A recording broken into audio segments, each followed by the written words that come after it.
Shalom, je vous salue tous dans le précieux nom de notre Seigneur Jésus-Christ. Que son nom soit béni, lui qui nous donne l'occasion de nous tenir encore en ce moment. Nous lui sommes infiniment reconnaissants. Je veux remercier le Seigneur pour tous ceux qui m'écoutent. Que le Seigneur vous éclaire et qui vous instruise, qui vous fasse du bien par cette parole. Je veux encourager quelqu'un à continuer de marcher avec le Seigneur. Ce n'est pas le temps de se décourager. Regarde à tout ce que Dieu a déjà fait pour toi. Rappelle à ta mémoire. Rappelle à ton souvenir tout ce que Dieu a fait pour toi. Et il est capable de faire encore de même aujourd'hui. Ce n'est pas la peine de se fatiguer, de pleurer. Ce n'est pas la peine de s'attrister, de contempler l'énormité des problèmes, des difficultés que tu as dans ta vie qui est devant toi. Mais prends le temps et regarde comment est-ce que celui qui est devant toi, qui agit encore, est grand, est fort, est puissant. Il est élevé. Regarde sa grandeur, contemple sa grandeur et tu le verras agir puissamment dans ta vie et tu vas le célébrer, tu vas lui rendre gloire parce qu'il agit encore, il agit encore. Que Dieu bénisse ta vie. Nous allons écouter la parole du Seigneur. Dieu nous donne la grâce aujourd'hui encore de dispenser sa pensée, de partager sa volonté. Nous allons écouter la parole, nous allons prendre notre Bible dans le livre de 1 Pierre, chapitre 4, verset 7.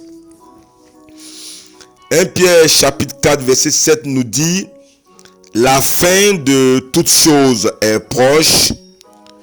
Soyez donc sages et sobres pour vaquer à la prière. » Voici notre thème qui est la fin de toutes choses est proche. Ou bien si vous voulez, la fin des temps est proche. Donc, il y a deux thèmes qui nous intriguent en ces instants.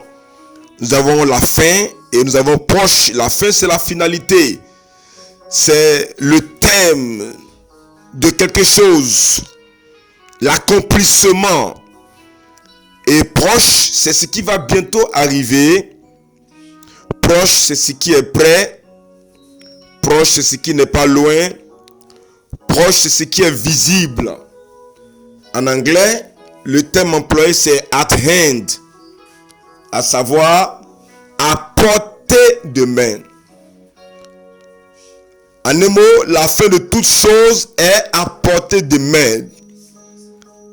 La fin de toutes choses est proche. La fin de toutes choses est arrivée. La fin de toutes choses est approchée. Gloire à Dieu. C'est ce que nous avons vu dans notre passage, dans notre texte de base, selon les Écritures. C'est ce que 1 Pierre chapitre 4 verset 7 nous le dit clairement. Avant d'aller plus loin, nous voulons en premier point voir qu'est-ce que les Écritures en disent encore. Nous allons découvrir que la fin de toutes choses a été annoncée plusieurs fois et par plusieurs personnes dans les Écritures. Nous pouvons aller directement dans Daniel chapitre 8 verset 19. Daniel en parle directement. Au verset 19, Daniel chapitre 8, il est écrit ceci, je lis. Puis il me dit, je vais t'apprendre ce qui arrivera au terme de la colère, car il y a un temps marqué pour la fin. Donc voilà ce que Daniel dit. Daniel dit qu'il y a un temps marqué pour la fin. Nous savons que plusieurs personnages, plusieurs auteurs, plusieurs hommes de Dieu dans la Bible ont parlé de la fin des temps. Mais nous avons pris des textes un peu pertinents pour, n'est-ce pas, comprendre ce que le Seigneur a dit de la fin des temps. Jésus-Christ, notre Seigneur lui-même, dans sa grâce, nous a avertis il a annoncé lui aussi dans Matthieu chapitre 13, la fin des temps. Nous pouvons le lire. Il a dit dans Matthieu chapitre 13, il est écrit au verset 40, « Or, comme on arrache l'ivraie et qu'on la jette au feu, il en sera de même à la fin du monde. » Le verset 49, il renchérit pour dire, « Il en sera de même à la fin du monde. Les anges viendront séparer les méchants d'avec les justes. » Donc, il en sera de même à la fin du monde. Et cette fin du monde, la Bible nous dit qu'elle est proche. Elle est proche. Elle est approchée. L'apôtre Pierre reprend Joël chapitre 2, verset 18, mais avec la mention dans les derniers temps. Le Seigneur a promis répandre de son esprit sur toute chair. L'apôtre Paul aussi en parle dans 1 Timothée chapitre 4 verset 1. Il a dit, dans les derniers temps, voici ce qui va arriver par rapport aux hommes. Il dit, mais l'Esprit dit expressément que dans les derniers temps, quelques-uns abandonneront la foi. L'Esprit dit expressément, voyez un peu, que le Saint-Esprit annonce aussi qu'il y a des derniers temps qui arrivent, des derniers temps qui s'annoncent.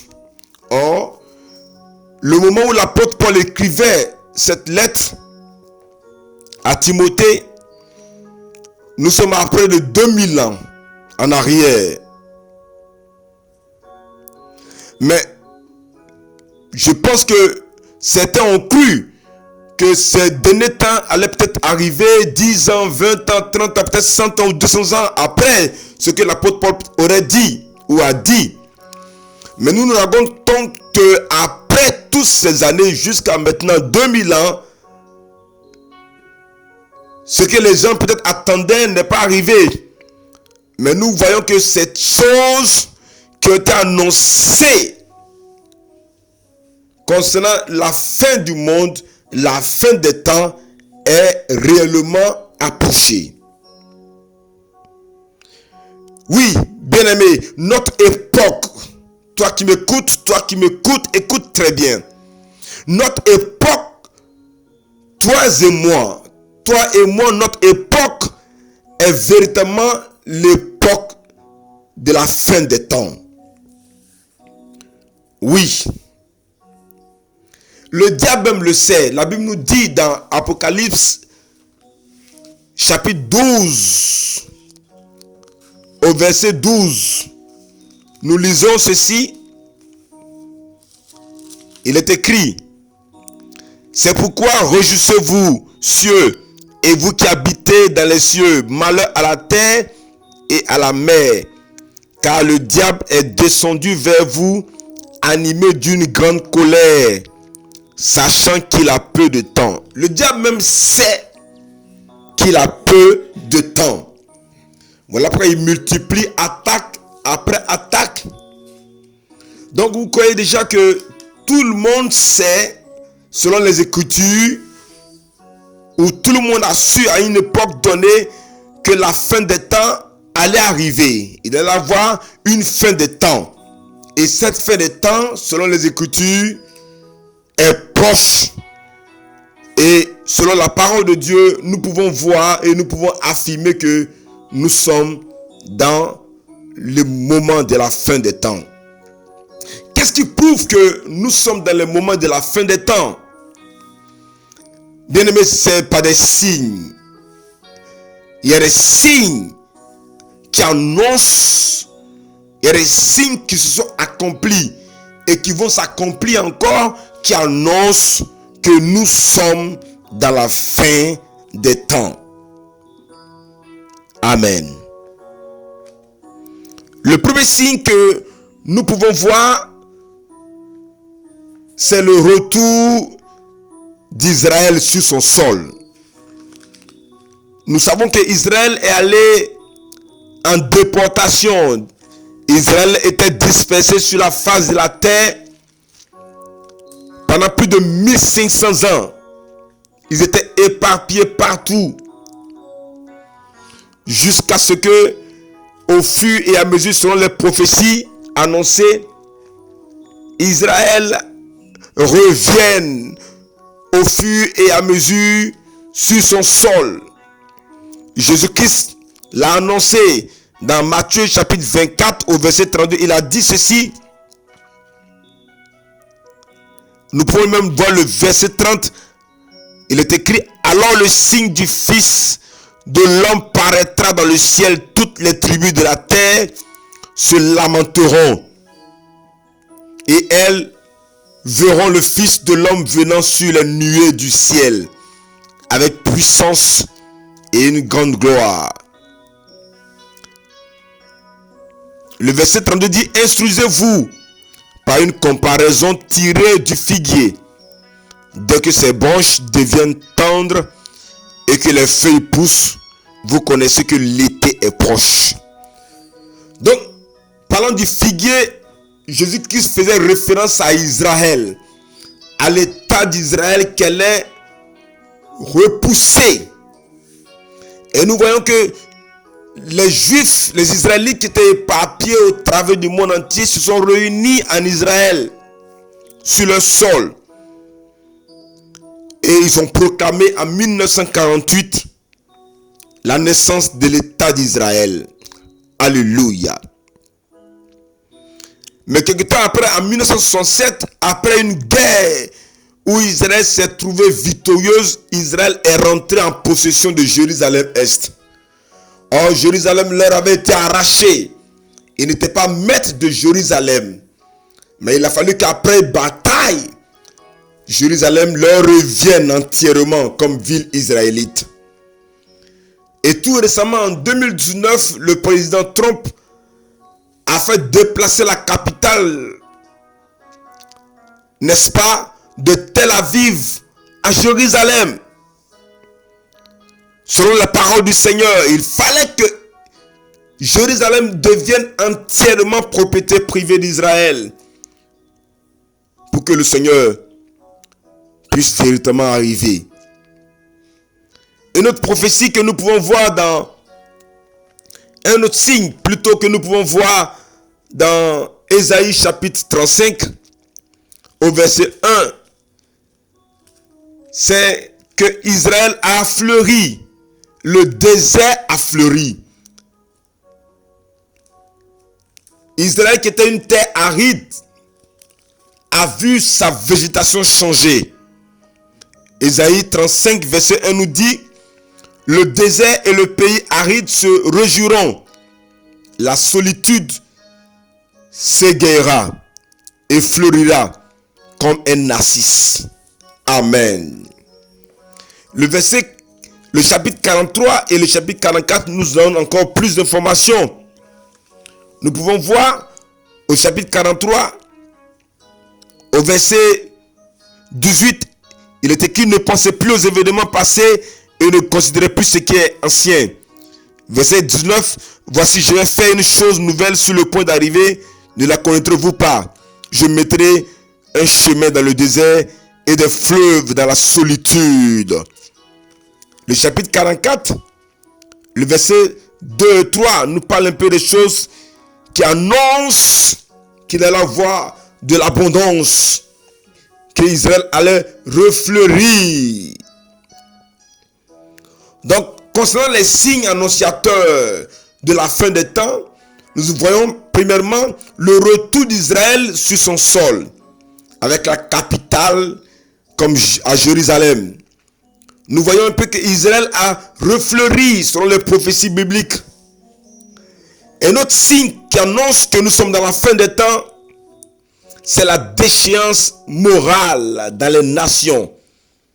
Aujourd'hui, le péché est toléré, le péché est accepté, le péché est applaudi, le mal est appelé bien et le bien est appelé mal.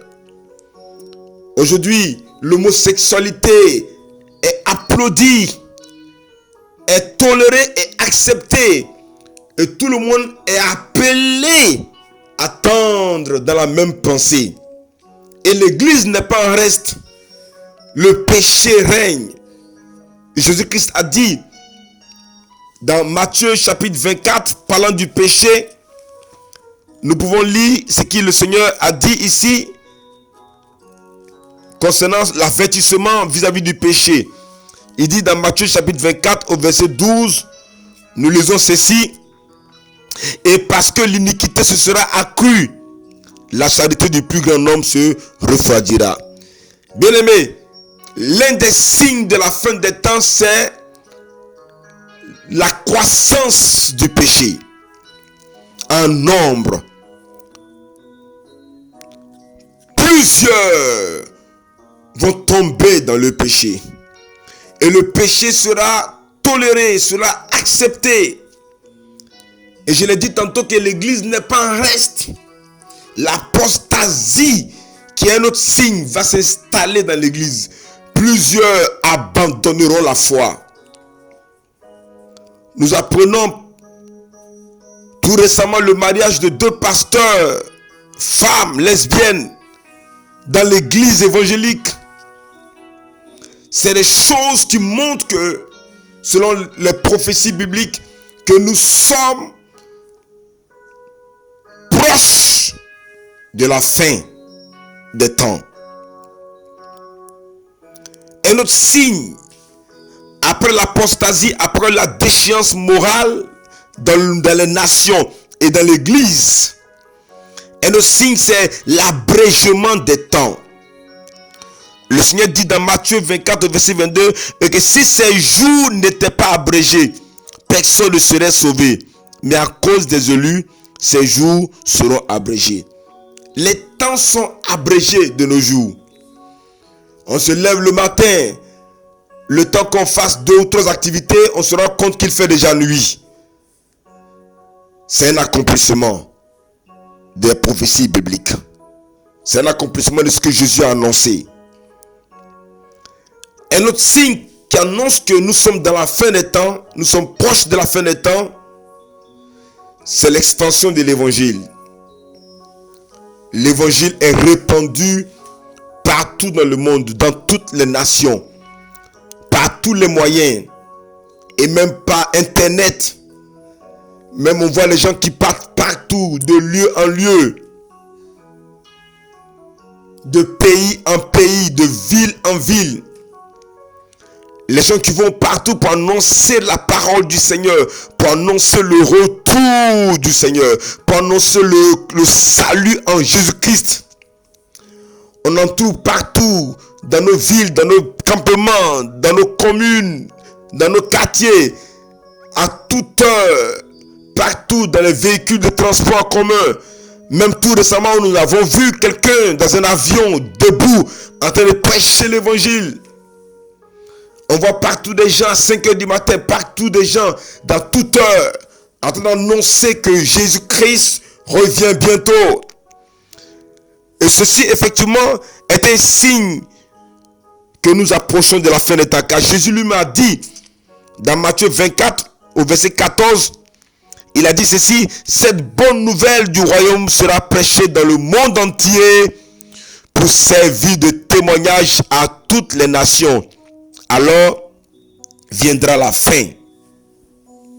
Nous comprenons déjà que c'est des choses qui sont mises en place afin d'interpeller, afin d'avertir, afin d'éclairer, afin que chaque personne prenne conscience du moment dans lequel nous sommes. Bien-aimé, toi qui m'écoutes, tu es appelé à prendre conscience par ces signes.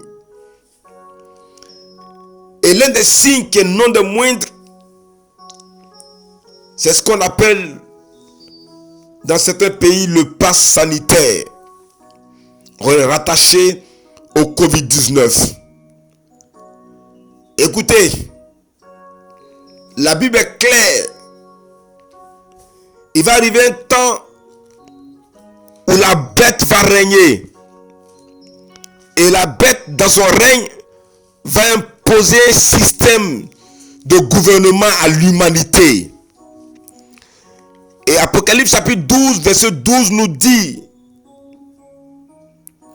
Apocalypse chapitre 13 plutôt, verset 16 et 17, Apocalypse 13, versets 16 et 17, nous lisons la parole du Seigneur et elle fit que tous, petits et grands, riches et pauvres, libres et esclaves, reçussent une marque sur les mains droite ou sur le front, et que personne ne put acheter ni vendre sans avoir la marque, le nom de la bête ou le nombre de son nom.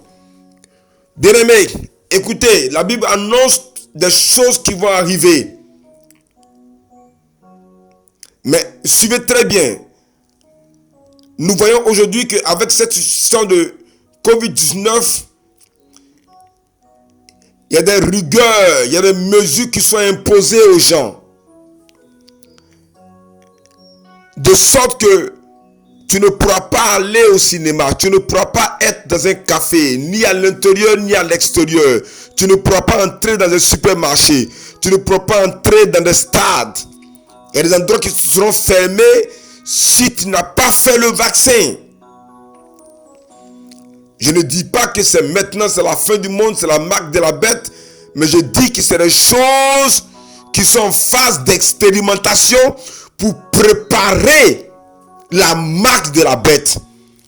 Alors il est écrit que si tu n'as pas la marque, tu ne pourras pas acheter, tu ne pourras pas vendre. Et aujourd'hui nous voyons que même dans les nations, dans certaines nations, tant que tu n'as pas fait le vaccin pour présenter ton code QR, tu n'as pas accès à certains endroits.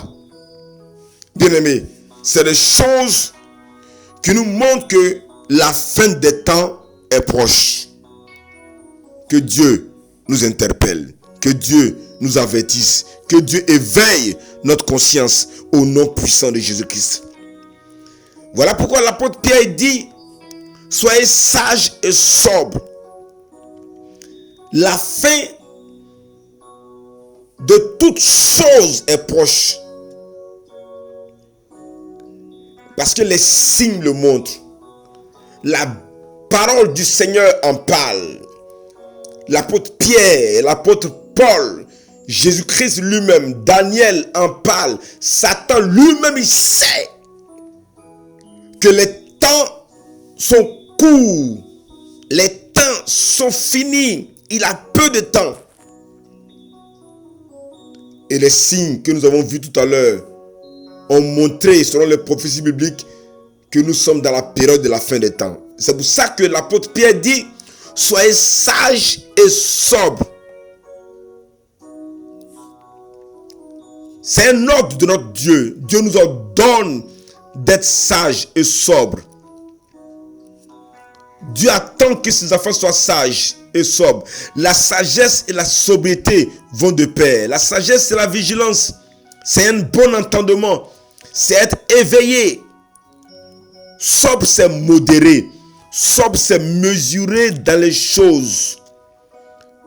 Celui qui est sobre, il boit peu. Celui qui est sobre, il mange peu. Sobre, c'est réservé. Sobre, c'est dépourvu. Être sobre, c'est être dépourvu de luxe. Être sobre, c'est être simple. Être sobre, c'est être calme. Être sobre, c'est être concentré en esprit. Amen. Nous allons lire un passage avant de continuer sur la sobriété et la sagesse. Nous allons prendre notre Bible dans le livre de Luc.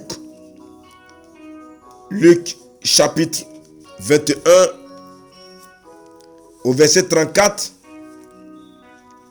Il est écrit: prenez garde à vous-même de craindre que vos cœurs ne s'appesantissent par les excès du manger et du boire et par les soucis de la vie, et que ce jour ne vienne sur vous à l'improviste. Le jour arrive, mais pour ne pas que ça te surprenne, il faut que tu sois sage et sobre, que tu prennes garde. Il ne faut pas que ton cœur s'appesantisse par les excès du manger et du boire et par les soucis de la vie. Celui qui est sage et sobre ne tombe pas dans le sommeil, ne tombe pas dans le sommeil spirituel, ne tombe pas dans la lourdeur. Celui qui est sage et sobre ne tombe pas dans l'assoupissement.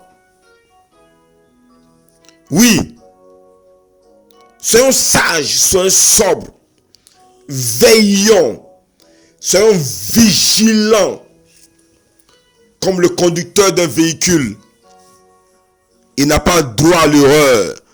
La moindre erreur peut être fatale pour lui.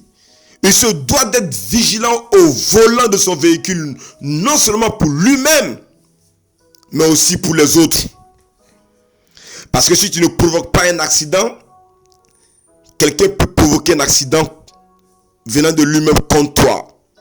Voilà pourquoi il est requis au conducteur d'être vigilant. Pareillement pour le machiniste en usine, en industrie, il se doit d'être vigilant de peur qu'il ne voie ses doigts ou sa main emportés par une machine, par une scieuse. Écoute-moi, le Seigneur t'interpelle, le Seigneur nous interpelle par rapport à la fin de toutes choses. Nous devons être sages et sobres. Nous ne devons pas être lourds.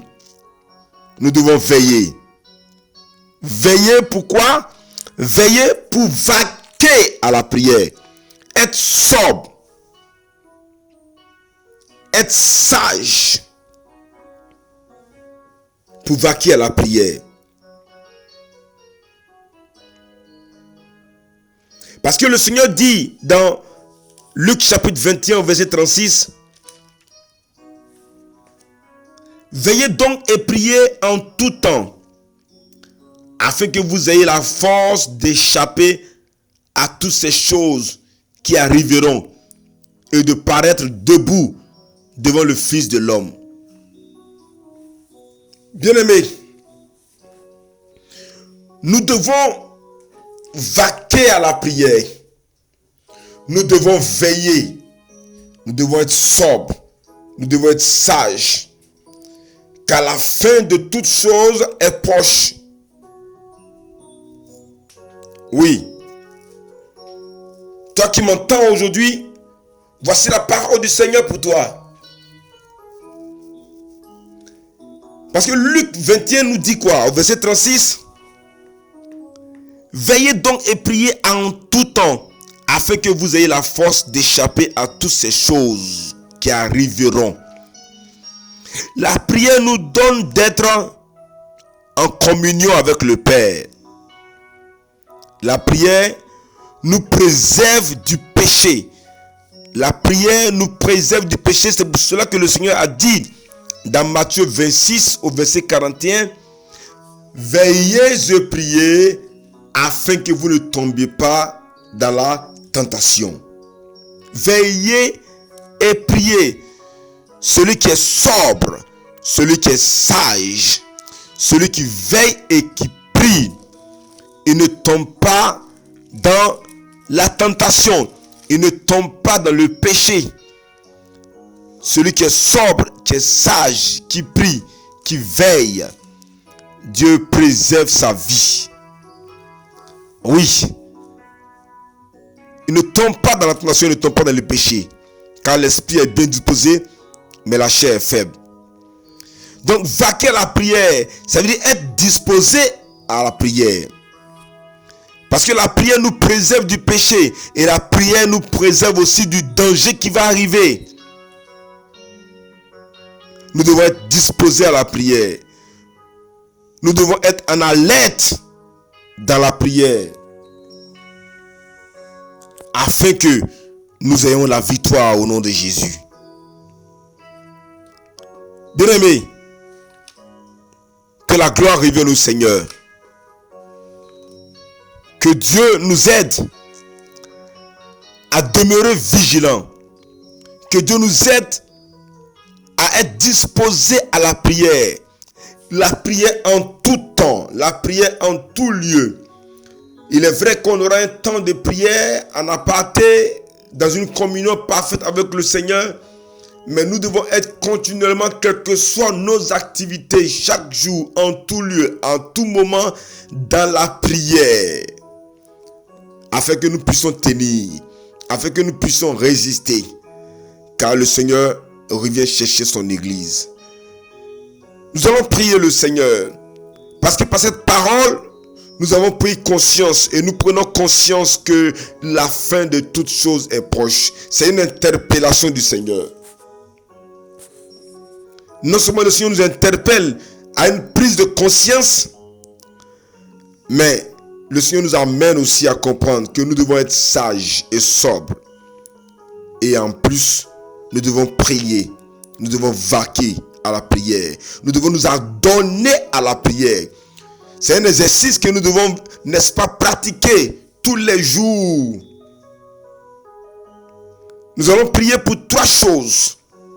Première chose, c'est de dire merci à Dieu, qui nous interpelle, qui nous avertit, qui nous donne de prendre conscience que nous sommes arrivés à une époque qui est très sensible. Nous sommes arrivés à un moment qui est très sensible. Et nous devons véritablement faire attention. Nous devons faire attention. La deuxième chose, nous allons prier le Seigneur afin que Dieu nous donne réellement d'être sages et d'être sobres. Que Dieu nous donne réellement de demeurer vigilants, d'être modérés, d'être mesuré, de manger peu, de boire peu, d'éviter des choses qui sont comme une préoccupation exagérée dans notre vie au point que nous oublions l'essentiel. C'est pour ça que Luc 21 le dit, au verset 34, je crois bien, nous devons faire en sorte que nos cœurs ne soient appesantis, que nos cœurs ne soient alourdis par les soucis de la vie et par les excès du manger et du boire. Et en troisième chose, nous allons prier le Seigneur, demander à Dieu de nous aider afin que nous puissions avoir la force de prier tous les jours, du matin au soir. Mettre un temps à part pour un culte personnel, mais en même temps aussi être en train de parler en esprit, en train de prier en esprit, en train de parler à Dieu en tout temps, quelles que soient nos activités, être très alerte, parce que la prière nous donnera de rester debout. La prière nous donnera de pouvoir vaincre toutes ces adversités. Toutes ces choses que le diable a mis en place ou il est en train de mettre en place, qui sont des moments douloureux pour l'humanité. Les gens se plaignent, par exemple, concernant les signes qui annoncent la fin des temps, que nous avons vus. Concernant les passes sanitaires, les gens ont protesté, les gens se manifestent, mais les décisions sont prises de façon collégiale, de façon mondiale, par un système. Et ils sont en train de tester ensemble d'un commun accord comment est-ce qu'ils pourront avoir plus tard une seule religion, une seule monnaie, un seul gouvernement, une seule économie. Comment est-ce que des mesures peuvent être prises et acceptées dans toute l'humanité et tout le monde fonctionne au même niveau d'information avec les mêmes mesures. C'est des tests. C'est des tests pour préparer l'arrivée de l'Antéchrist. Voilà pourquoi tu ne dois pas jouer ta vie. Tu ne dois pas t'amuser. Ce n'est pas le temps de s'amuser. Ce n'est pas le temps de chercher à vivre dans le péché. Parce que celui qui vit dans le péché, il est en train de manifester l'apostasie. Il est en train de manifester les signes de la fin des temps. La Bible dit que l'iniquité va s'accroître. Et toi, au lieu de chercher à marcher dans la crainte de Dieu, au lieu de chercher à être prêt, en alerte, tu es en train de vivre dans le péché.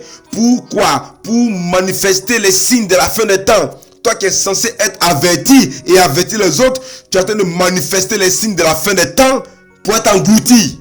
que Dieu t'aide. Voilà pourquoi nous allons prier le Seigneur et demander la grâce du Seigneur. Demander à ce que Dieu nous aide aussi, afin que dans les signes qui annoncent la fin des temps, nous serons du bon côté. Il est écrit dans Matthieu 24, au verset 14, que cette bonne nouvelle du royaume sera annoncée partout, et ainsi viendra la fin. Il y a des signes de gloire, il y a des signes qui annoncent effectivement une fin de toutes choses glorieuses, radieuses. Nous devons faire partie de ces signes de la fin des temps qui annoncent un côté de gloire du Seigneur et non un côté où le diable va se déchaîner.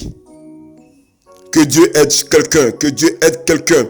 Prions ensemble le Seigneur, que Dieu aide quelqu'un, que Dieu t'aide. Dis merci à Dieu qui qui t'informe. Dis merci à Dieu qui te parle. Dis merci à Dieu qui te rappelle. Tu avais peut-être oublié, tu ne faisais pas attention. Dis merci à Dieu. Dis merci à Dieu. Prions ensemble le Seigneur. Dis merci à Dieu qui t'avertit. Dis merci à Dieu qui te donne la force d'être sage, qui te donne la force d'être sobre. Dis merci à Dieu qui te donne désormais d'être dans la prière.